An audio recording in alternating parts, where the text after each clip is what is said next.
QSO Today, episode 188, Richard Newstead, G3CWI. This episode of QSO Today is sponsored by Soda Beams, creator of amateur radio products for the great outdoors, and by QRP Labs, offering the best state-of-the-art radio kits at great prices. Please support the QSO Today podcast by supporting these fine sponsors. Welcome to the QSO Today podcast. I'm Eric Guth for Z1UG, your host.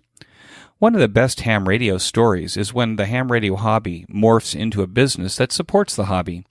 Richard Newstead, G3CWI, is an avid soda or summits on the air enthusiast who, when in need of the right gear to take to the mountaintop, had to create and import his own equipment, ultimately resulting in the creation of Soda Beams, our new sponsor on QSO Today. Richard has a fascinating ham radio story to tell that has led up to where we are in this QSO Today. G3CWI, this is Eric for Z1UG. Are you there, Richard? Yeah, hi Eric, this is G3CWI. How are you? I'm good, Richard. Thanks for joining me on the QSO Today podcast. Before we get started, I wanted to mention that Richard and Soda Beams have become an official sponsor of the QSO Today podcast, along with QRP Labs. We'll learn more about Soda Beams later, but suffice it to say, I do want to show appreciation for your support of the QSO Today podcast. It's my understanding, Richard, that you came from a family of hams.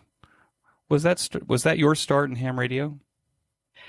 Yeah, I guess so. My late uncle was a radio amateur. He was the original G3CWI. I don't remember him at all.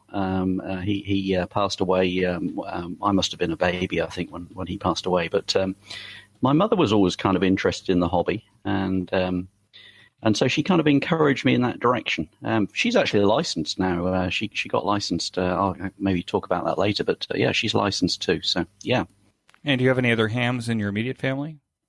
No, none at all. No, none of my children have ever expressed any interest in amateur radio, and neither has my wife, I'm afraid. Okay, so how did the story start? I guess it started way back in the early 1970s when, as a youngster, I guess I was about 12 at the time, I started listening to the air band. That was kind of interesting because I lived very close to a UK interceptor base, aircraft base, and the aircraft used to go out at all times of the day and night to intercept incoming Russian aircraft who were flying out from the Baltic, and it was kind of really exciting to listen to them on the airband. So things kind of grew from there. I having started with the airband, my mother, of course, she knew about amateur radio, and so she kind of helped a little along the way, as did my father, and I ended up with an old valve receiver, an R1155. This is a receiver out of a UK wartime bomber, a Lancaster bomber, and it was a huge piece of equipment, with glowing valves and everything, great stuff. And I used to use that, and lo and behold, I discovered amateur radio actually almost by myself, because in those days there were loads of top band nets on AM. And I tuned into one quite by mistake, and I kind of got hooked from there. And when you're saying top band, you're talking 160 meters, right? Yeah, that's right, yeah. And could you hear any DX on top band in those days? Not in those days, but top band DXing was something that I got onto a little later. I mean, even at those young days, I suppose I did get quite keen quite quickly, and I guess around about the age of 14, I started going to a local radio club. I can't imagine. I went on my own. I mean, my father used to drop me off, and I just used to bowl up the local radio club. I can't imagine how it would work these days, if a 14-year-old turned up just on their own at a radio club. I'm sure they'd be welcome, but I think it would be something of a rarity. Did you have any Elmers there or mentors who helped you along towards your first license?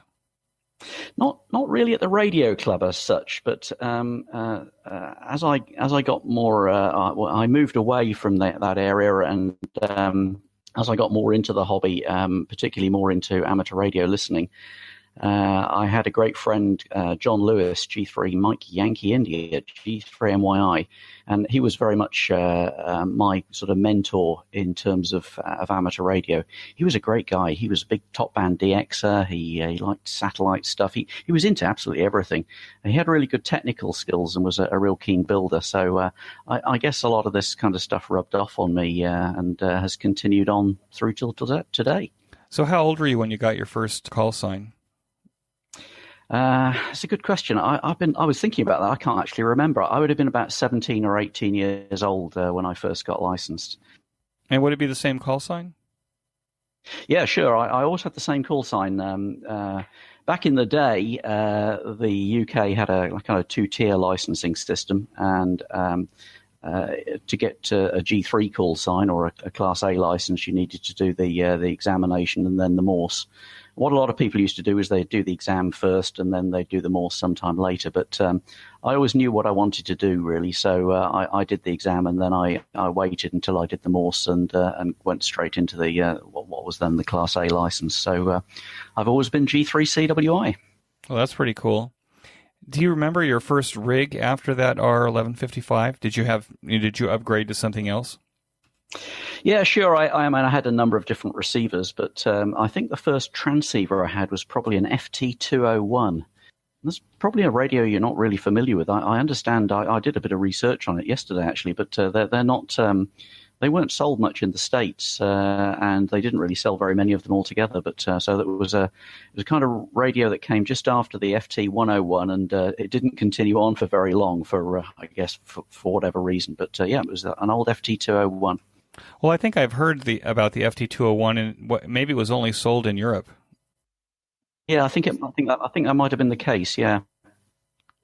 Do you remember your first contact? Well, to be absolutely honest, I actually made a few contacts before I was licensed. So this is just between you and me, Richard. We're not talking to anybody else here. No, yeah. I mean, it was quite common in those days, to get on the air a little before you got your license, just to try things out. So, yeah, I made a few contacts before I was licensed, but I was probably pretty unusual because I was actually on CW before I was even licensed. And is that your favorite mode now? Yeah, it is really. I do so many things in my amateur radio career, but I still really rather enjoy CW. I know a lot of people can't understand why you would, but it's kind of a satisfying thing, CW. So yeah, I still like the odd CW contact. Yeah, there's the whole kind of gestalt of the moment on CW, right? It's a little bit different than talking sideband because you talk with people all day long. So this is what I hear. It's just a different way of thinking. Yeah, I think you're right. There's something rather special about it. It's very, very hard to define. But hey, it doesn't appeal to everybody. Fair enough. But I still like it. What's your current rig? Okay, I've got an IC 7300. Hasn't everybody? In fact, I've got a couple of them. It's a beautiful radio. It is a great radio. I really like it. I have one that I have at home, and I have one that we have here in our factory at Sotabeams because we use it as automatic test equipment. It works very well for that as well. Oh, really? And you're driving it from a program on a PC? Yeah, sure. My technical director's written some software to drive it. We're working on a product at the moment that needs quite a lot of testing, and so. He's written software that uses the IC 7300, and then it links through to an Agilent power meter and various frequency counters and various other bits of gear, including a spectrum analyzer, kind of all fully automated test equipment for this next product. Wow, that's pretty amazing when you think about it. And for the price, if you did the same thing with the Agilent equipment, you'd probably spend $50,000. So that's very cool. Yeah, I think you'd probably spend $50,000 on the connecting leads. That's also possible. Did ham radio play a part in the choices then that you made for your career in education? How did it evolve after being a teenager? I'm kind of unusual. I always knew what I wanted to do. So, from about the age of 11, I knew that I wanted to be an electronics engineer of some sort. So ham radio was just a stepping stone along the way. So and it shaped my whole career. All of my career has been radio related. So yeah, everything I've done has been related to radio in my professional life. And where did you study? I studied in Leicester, which is a town in the Midlands of England, and I studied electrical and electronic engineering. From your biography, you spent some time in Antarctica during the time of the Falkland Islands invasion by Argentina. What was the story behind that, and how did it play out for you? Yes, I did. I went down to Antarctica in 1981. It was kind of by luck that I got a job there. I was working in Cambridge at the time. When I was studying, I was sponsored by a UK electronics firm, a company called Pi. They made mobile radio equipment, and I kind of knew that I didn't really want to be an RF design engineer sitting at a bench. I like that, but I wanted to do something just a little bit different. So, also based in Cambridge was the British Antarctic Survey. And somebody pointed out to me that they were advertising, and they were advertising for ionospheric physicists to go down to Antarctica. So, hey, I'm not an ionospheric physicist, but I thought, well, let's give this a shot. And amazingly, I got an interview, and they interviewed me. And while the interview went on, they were kind of more interested in my amateur radio stuff than in my interest in ionospheric physics. I did have an interest in ionospheric physics, I have to say, but they were kind of more interested in my amateur radio stuff. And at the end of the interview, they said, hey, we'd really like to give you a job, but we don't actually want to give you a job as a ionospheric physicist. What we'd like you to do is we'd like you to be a radio officer in charge of our communications on our main field base at Rothera in Antarctica.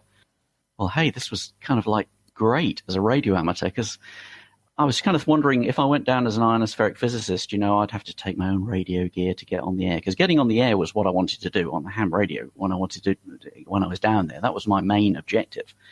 But hey, these guys were actually going to give me a huge radio station that I had all to myself.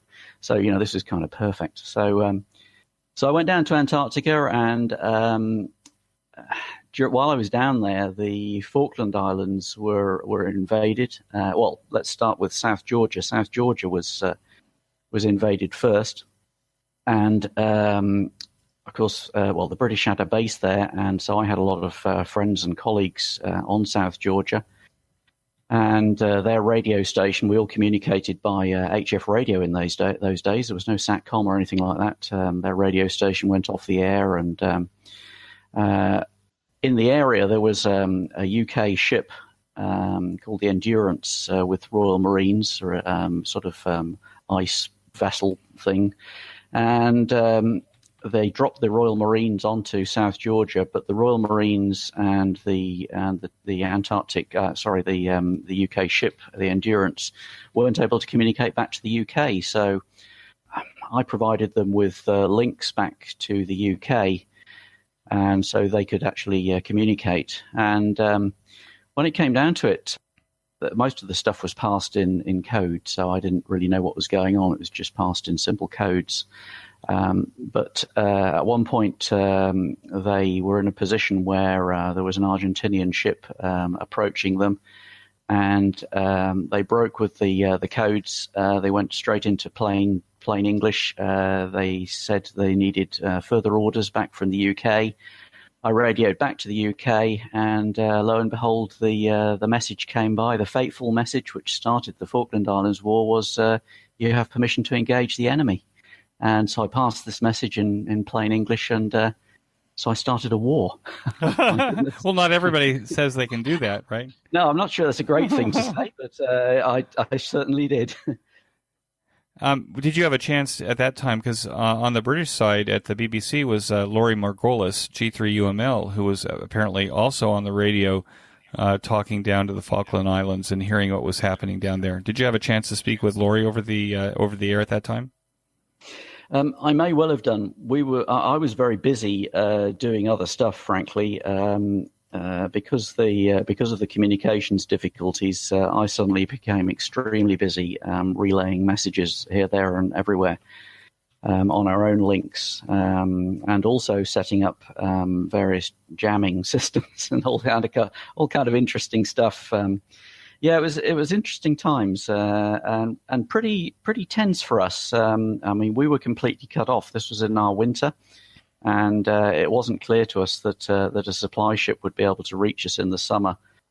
So we weren't sure what was going to happen. And we also we had an Argentinian base just down the Antarctic Peninsula from us, and that was a military base. So we suspected that that they might be armed, and so we weren't kind of sure what was going to happen. So we had all sorts of plans in place in case various things went wrong. But I mean, it kind of worked out right in the end, although obviously many lives were lost.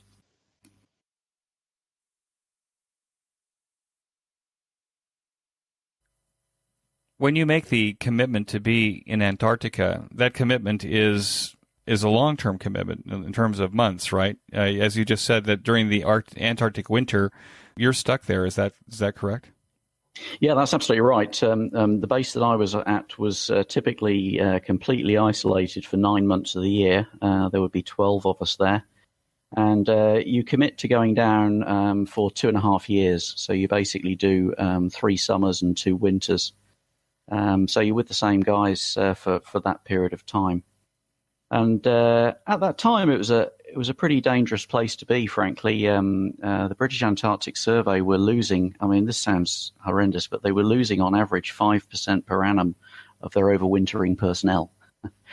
It was a really rather dangerous job.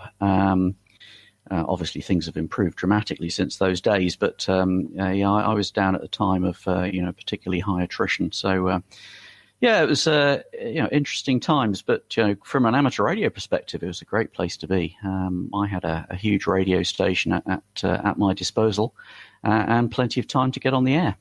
I saw a recent television show, I think on Netflix, about Mars.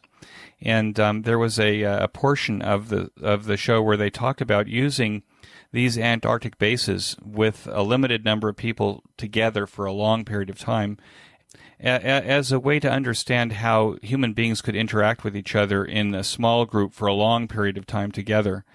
Do you think that amateur radio, because you had access to it, gave you that opportunity to perhaps let off some steam from being with the same 12 people for 9 months at a time?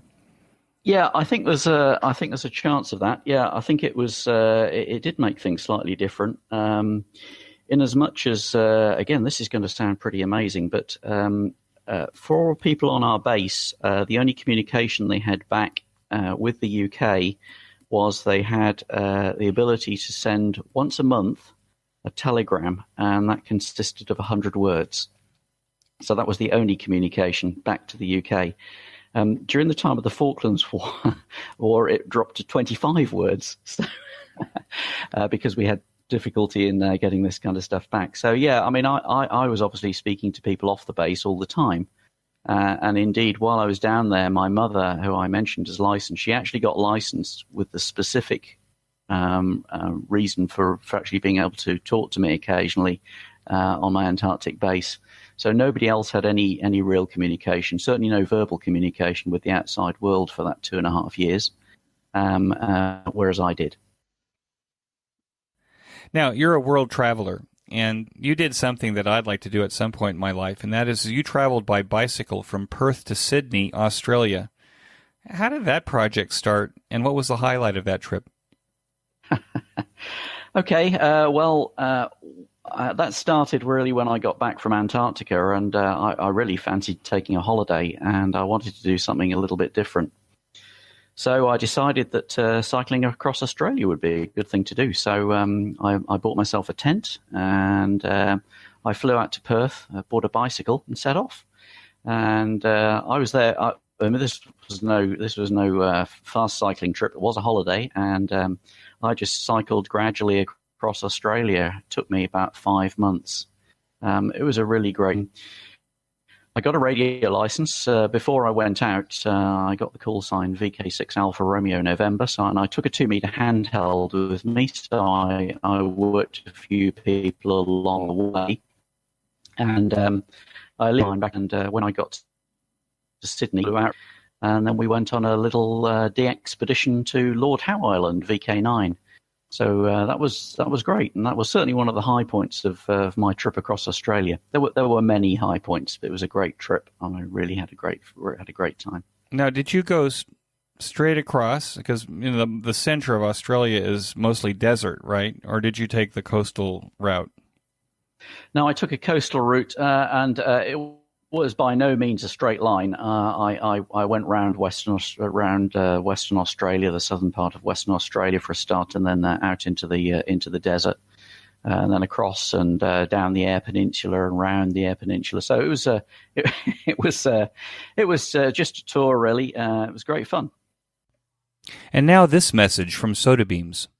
In this episode with Richard, G3CWI, we are already talking about Sodabeams, so I will make this short.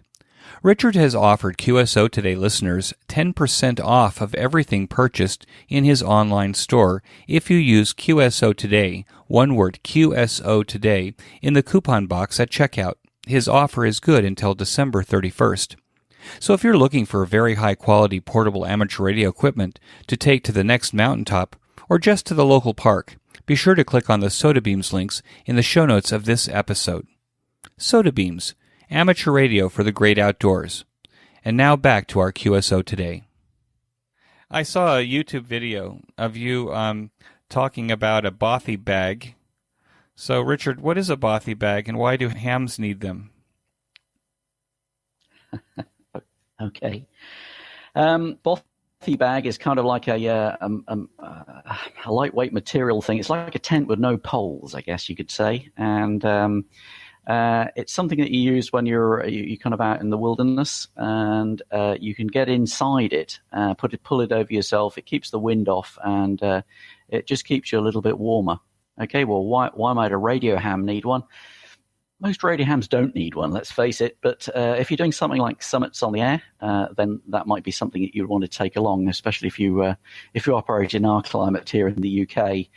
Being able to get out of the wind and into the warm and keep slightly dry is a good thing. Now you do, it's my understanding, you do soda and summits on the air. How did that start for you? Was that still part of the being outdoors? Yeah, sure, very much so. Okay, well, in the late 1990s, I guess, I got interested in adventure radio, and this is a kind of concept that was not so well known in those days. People taking out their radios out.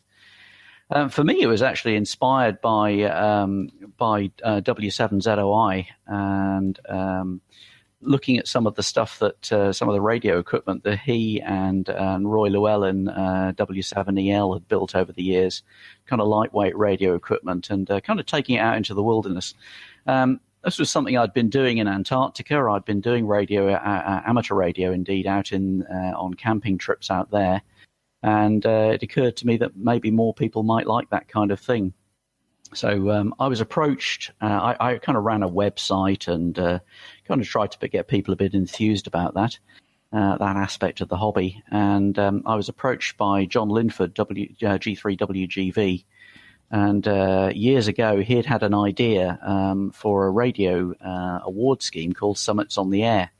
And to be fair, he'd got about half a side of writing about how that scheme might work. And he wondered if I might be interested in teaming up with him to get together to actually make this a reality. Although he'd had the idea many years ago, I guess he needed a catalyst. He needed someone who kind of had the enthusiasm, really, I guess, to actually push it forward. So together we worked hard, actually, writing out rules for this scheme. And at the time, it kind of seemed like a kind of an off-the-wall idea. It kind of, it didn't seem like a huge number of people would be interested in it, but that didn't really matter. We thought, well, maybe if a dozen people are actually interested in it in the UK, it could be quite an interesting scheme, and add a bit of interest to our amateur radio lives and maybe to other people's.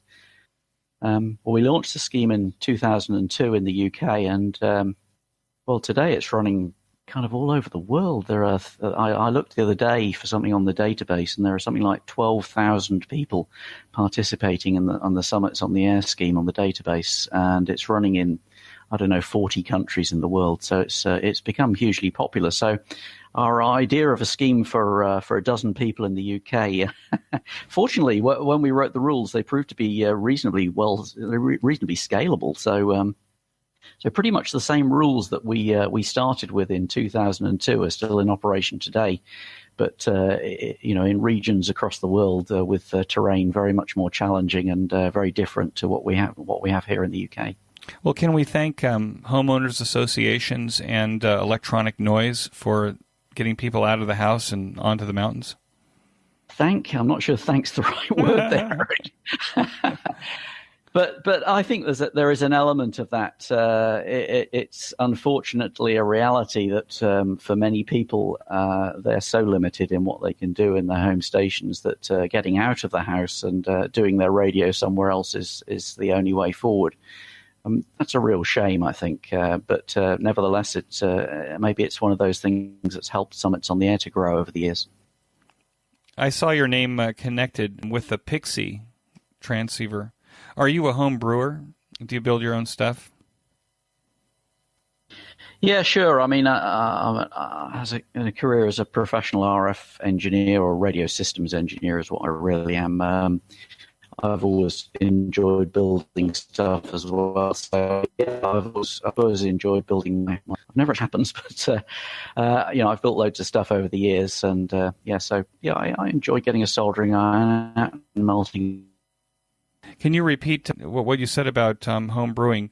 Are you home brewing at home, or actually, since you now work in this professionally, do you actually create your own transceivers, transmitters, things like that on your bench now? In the spirit of Wes Hayward.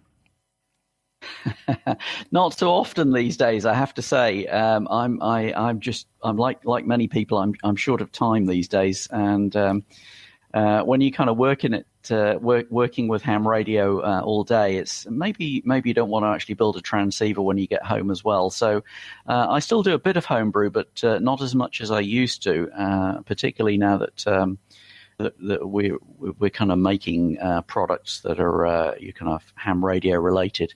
It's ironic, really. When I was very keen into home brewing, I would have kind of loved to have had all the test equipment that we've got here in our lab, but now I have the test equipment. I don't actually do the home brewing so much anymore. So no, I'm not really actually building much at the moment, I'm afraid, Eric. Sorry about that. Well, I'm sorry about that too. Although I find that that's also true. Like the more that you're into it with all of the equipment, the less time you spend doing it. You're the founder of Soda Beams, our new sponsor at QSO today. Thank you very much. What's the story behind Soda Beams? Well, I guess like many companies, Soda Beams kind of started by accident. In the mid to late 1990s, I was kind of keen. This was predating SOTA. I was kind of keen on out portable and take their radio out into the wilderness a bit. And one of the things that I realized made it difficult, particularly here in the UK, is that when you're out and about, there are often not very convenient things to attach your aerial to. And I discovered that it was possible to use a particular sort of fishing rod and to use that to support aerials. But this particular kind of fishing rod wasn't really that widely available, so they were quite hard to get. I hold of one or two myself. And it occurred to me that other people might like these, and it would be a great way to encourage people to use aerials and take their radios out. So I investigated buying a small number of them. In the end, I bought 100, and I thought to myself, my goodness, I've got 100 of these, so I've got to sell them. So I took them to a local radio show, and I was amazed to find that I sold my 100 in about 2 hours. People were desperate to get them. They really wanted these poles. So I ended up going back to the company I bought them from and said, hey, I'll take 250. And I sold again 250 at another radio show. So I kind of ended up with this kind of little sideline business going around to radio shows selling these poles. And they were popular, obviously, when SOTA started. People were buying them. Other people had jumped on the bandwagon, of course, and elsewhere. When SOTA started, I could see that a lot of people were taking FT817s out with them, and they were using them for 2-meter FM. And some of them are using for HF, but a lot were using them for 2-meter FM. And I kind of thought it would be great if I could encourage those people to use 2-meter sideband. So I came up with the idea of a little lightweight portable beam antenna. And I ended up calling it the SOTA beam. And it was a kind of 3-element Yagi for 2 meters. And it was called the SOTA beam. And SOTA beams became the name of the company. The irony is that we don't sell SOTA beams anymore. People ask me about them. People ask me about them from time to time, but we don't actually sell them anymore. So, the name of the company continued on, but sadly, the SOTA beam as a product disappeared.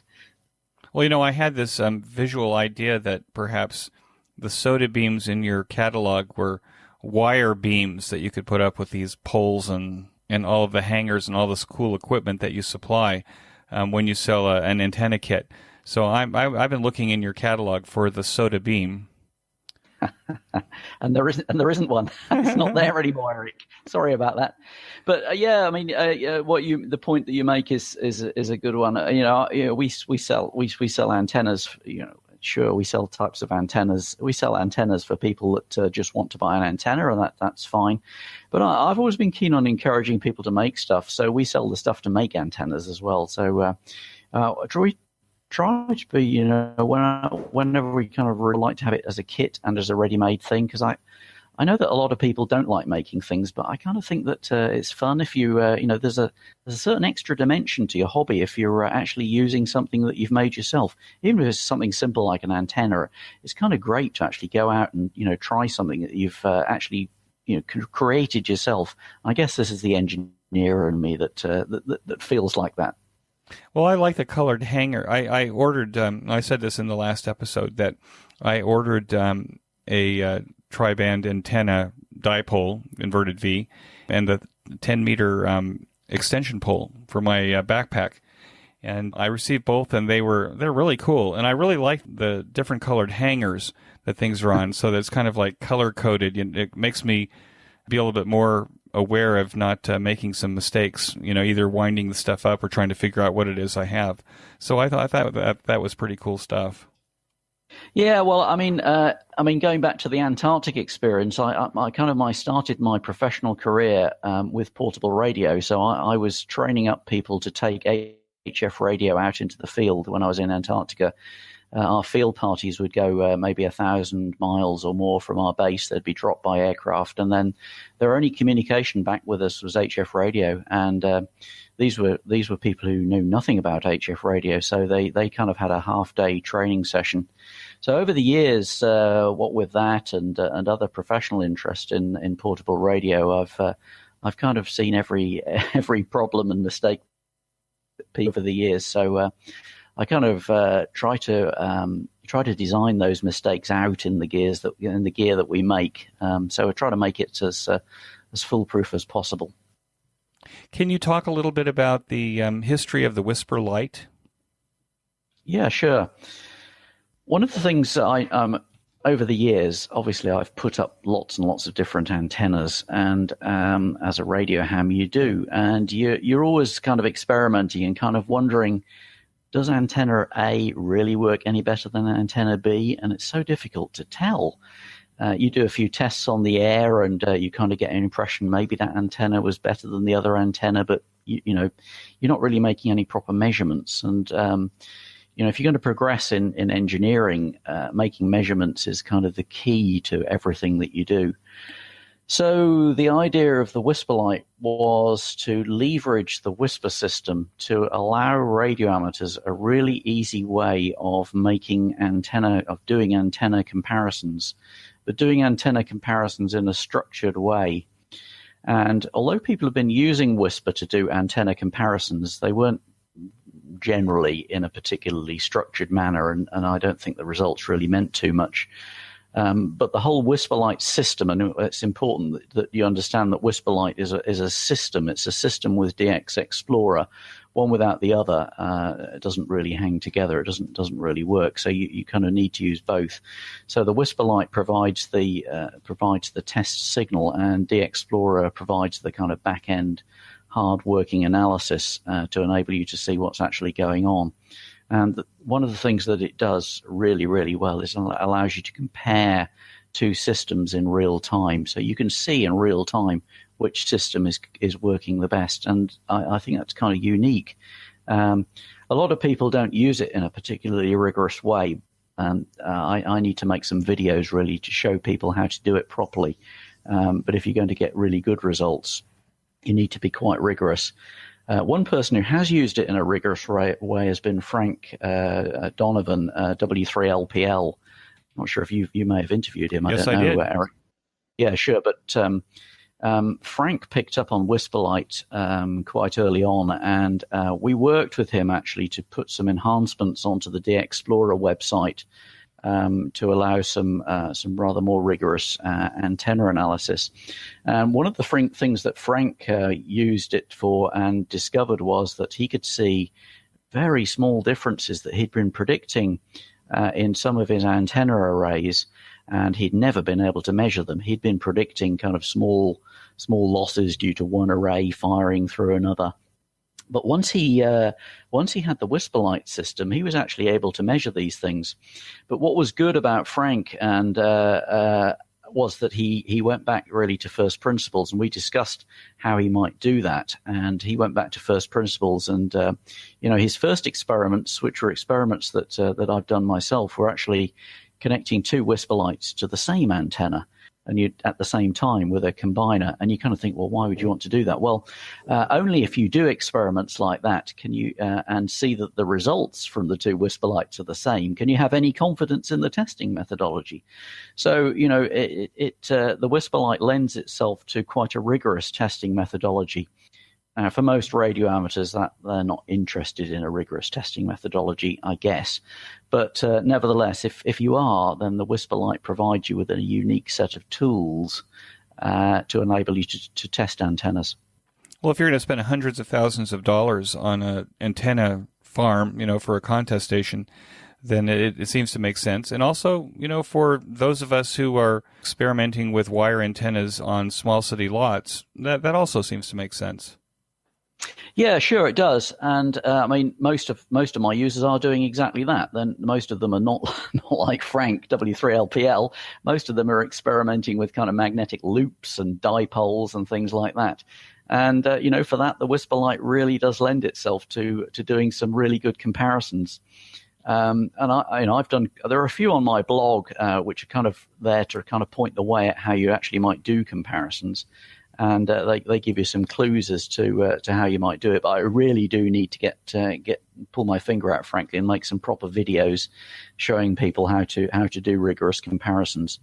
I do understand that, as I said before, that most radio amateurs probably don't have the time or the inclination to do that. But there will be some, I think, who can get some really, really interesting results.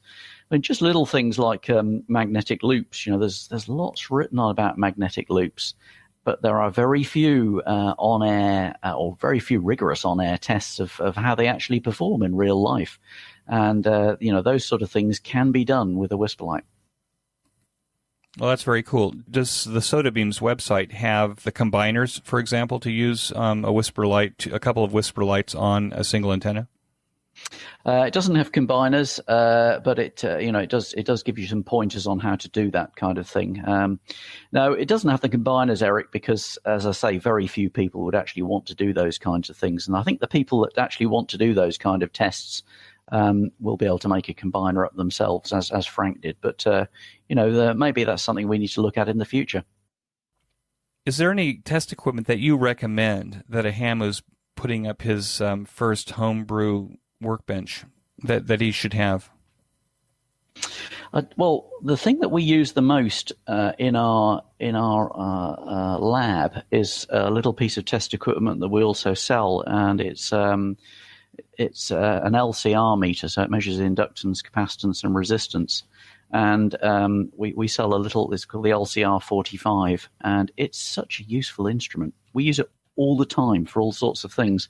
So yeah, I guess, if you're moving beyond just a multimeter, then something like that really does help. If you're building RF type circuits, that's a really, really useful thing to have. And it's inexpensive, so it's not going to break the bank. No, not at all. No, it's an inexpensive instrument.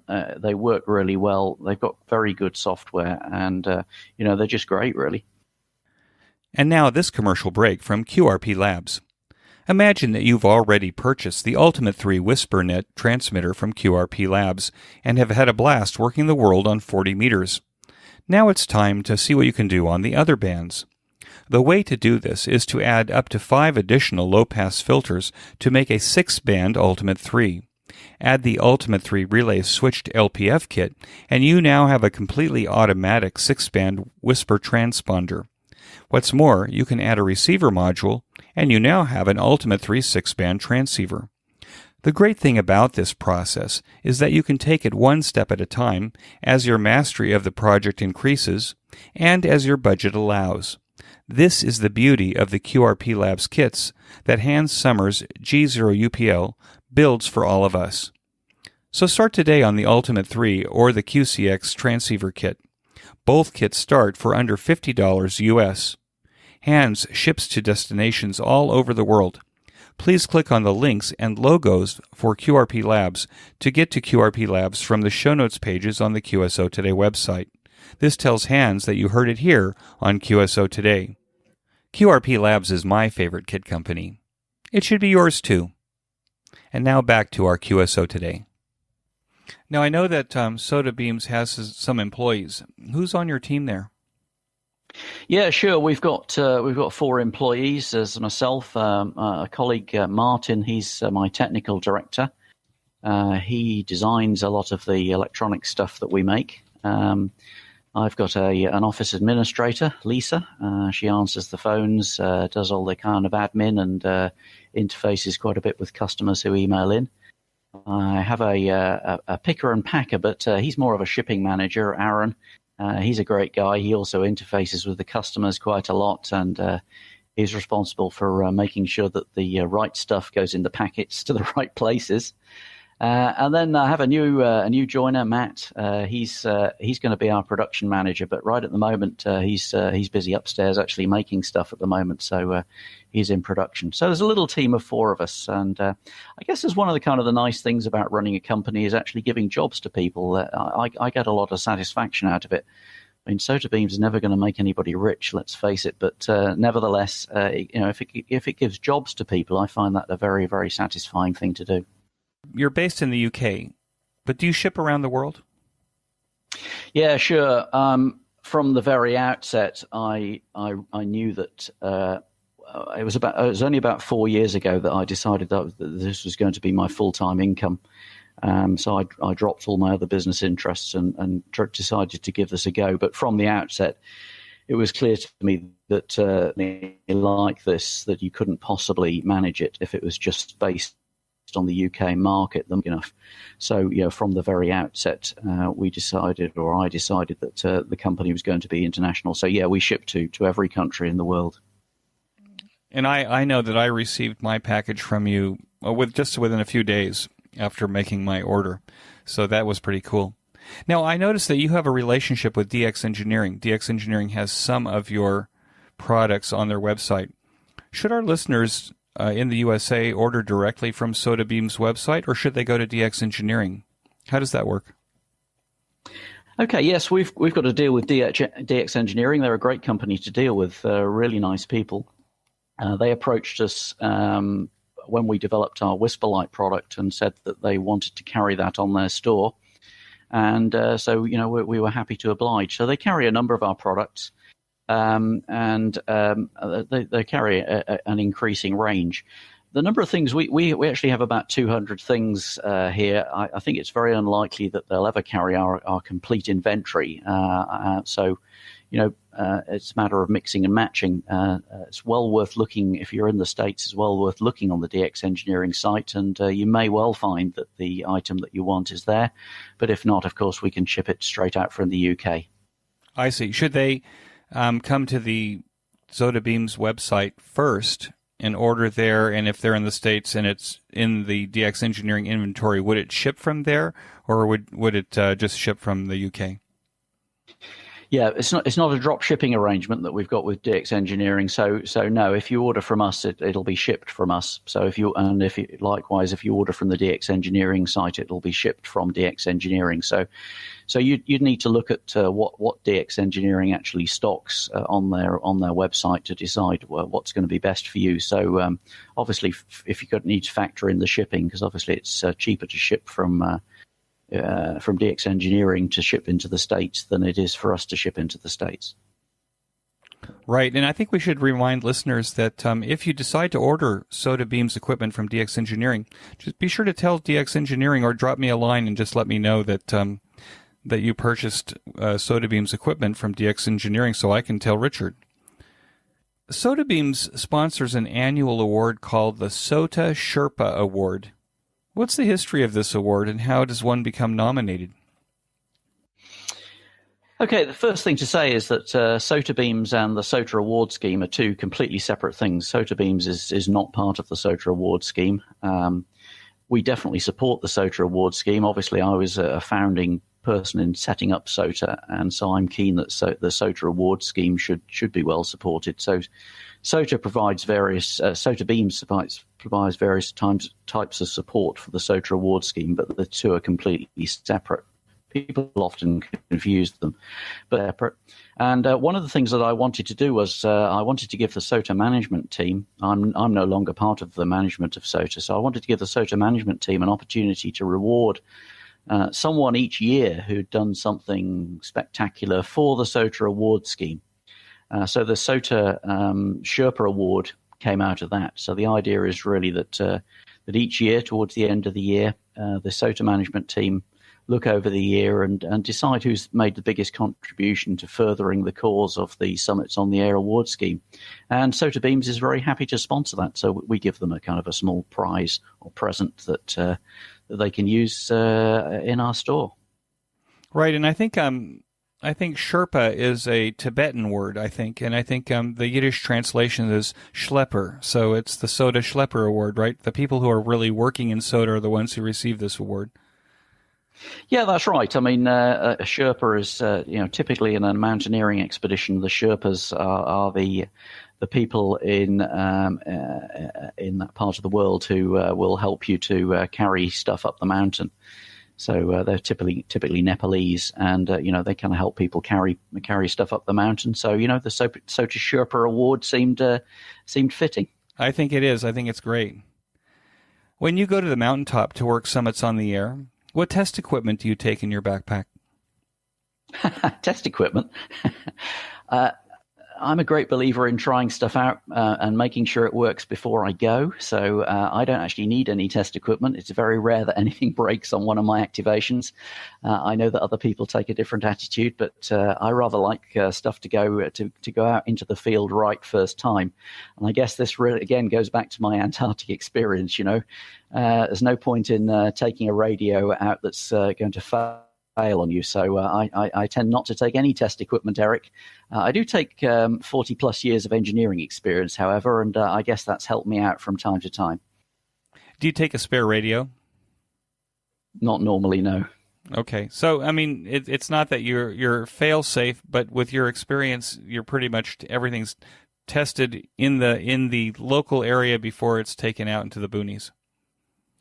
Yeah, sure. I mean, and for me, my interest in SOTA has changed somewhat over the years, and I have always been as interested in the mountaineering and the hill walking aspect of it as I have in the radio. So for me, frankly, if I get out into the field and the radio stuff doesn't work, it's by no means a lost expedition. I can still have a great time. And let's not forget that the vast majority of people who go out into the mountains and into the wilderness are not taking radio equipment, and they still have a great time with it, Eric. Now, do you carry any other emergency transmitter or anything like that when you go out into some place that's really in the backcountry? No, I don't. I've learnt to be self-reliant in the mountains, and so no, I don't. But I think over the years that's changed, and quite very good satellite alerting things that people can take out, and I can understand why people would want to do that. It's not something I do myself, but hey, maybe at some point I might regret that. Who knows? Do you carry solar panels or charge controllers, or what kind of batteries are you carrying? Not sure if you're Eric, but you would know that solar panels are not going to be something that's going to be much use for you out in the UK.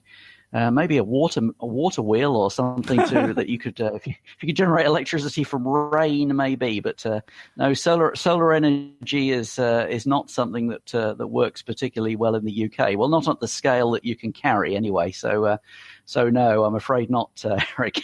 I take well charged batteries, and I do sometimes take a spare battery. So that's certainly something that I would take. Now, are batteries for Soda Expeditions available on the Soda Beams website?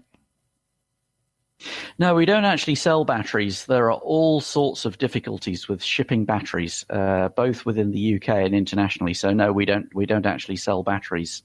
There are plenty of places you can buy batteries from, and lithium polymer or lithium iron phosphate technologies are the technology of choice these days for SOTA activators.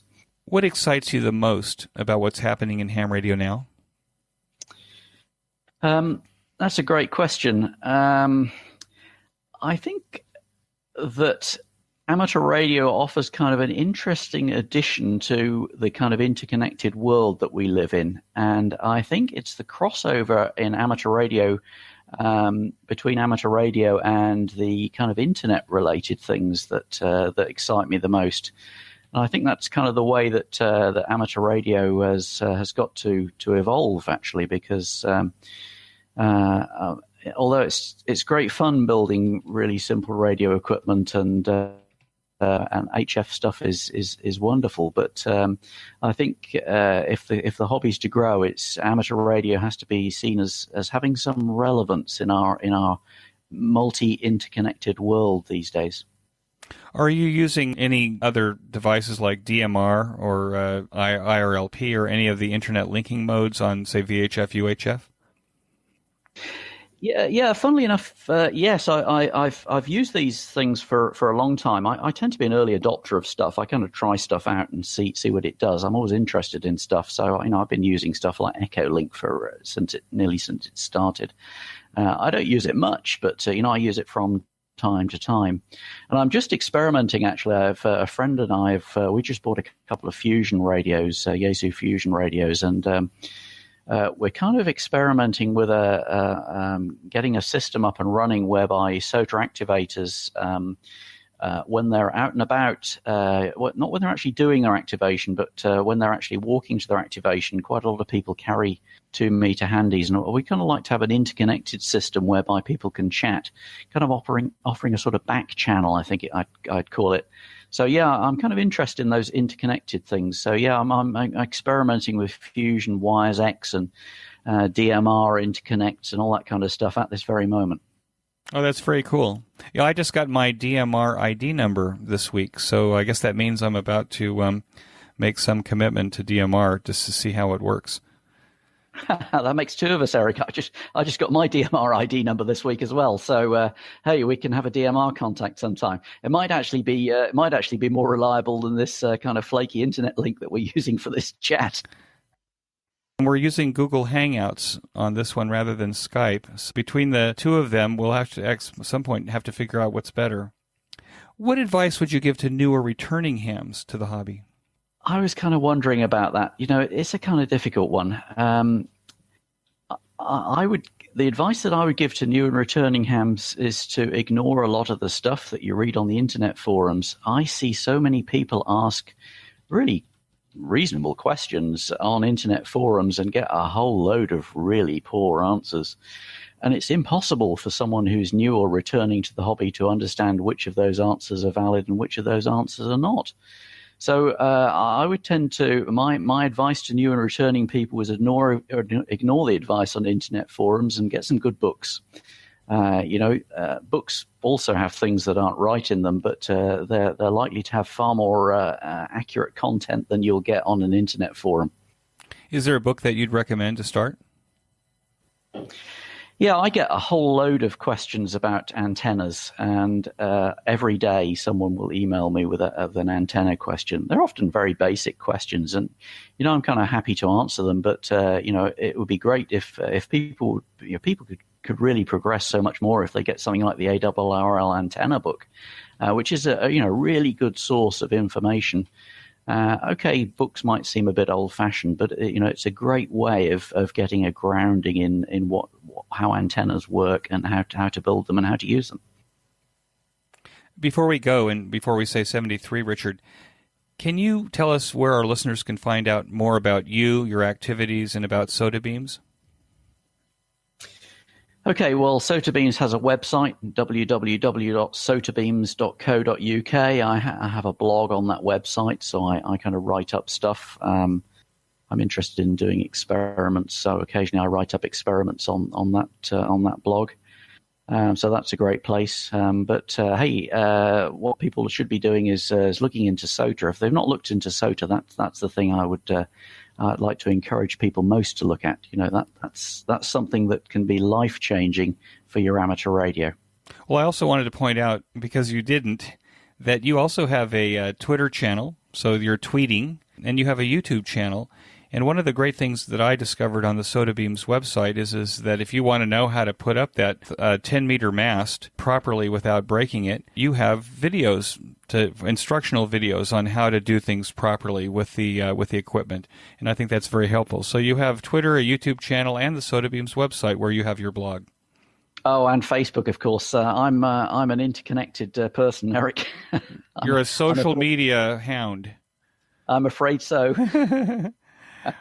Well, Richard, it was such a pleasure to have you. I knew you had a story here. When I first invited you, you said, there's no story. I know. I always know there's a story. So I'm so grateful that SOTA-Beams has become a sponsor of the QSO Today podcast and that you've agreed to speak with me about your ham radio story. And I know we just scratched the surface, and for more people, and for people that want to know more about you and what you've done and what you're doing, then they should go look at your channels. So with that, I want to wish you 73 and thank you for coming on the QSO Today podcast. Okay, Eric, thank you very much. It's been a pleasure. It's been one of the most interesting QSOs I've had in a long time. That concludes this episode of QSO Today. I hope that you enjoyed this QSO with Richard. Please be sure to check out the show notes that include links and information about the topics that we discussed. Go to www.qsotoday.com and put in G3CWI in the search box at the top of the page. My thanks to both SOTA-Beams and QRP Labs for their support of the QSO Today podcast. Please show your support of these fine sponsors by clicking on their links in the show notes pages or by using QSO Today in the coupon box at checkout. You may notice that some of the episodes are transcribed into written text. If you'd like to sponsor this or any of the other episodes into written text, please contact me. Support the QSO Today podcast by first joining the QSO Today email list by pressing the subscribe buttons on the show notes pages. I will not spam you or share your email address with anyone. Become a listener sponsor monthly or annually by clicking on the sponsor buttons on the show notes page. I'm grateful for any way that you show appreciation and support. It makes a big difference. QSO Today is now available on iHeartRadio and in the iTunes Store, and now a host of podcast services and applications. Stitcher is still my favorite. Until next time, this is Eric 4Z1UG 73. The QSO Today podcast is a product of KEG Media Inc., who is solely responsible for its content.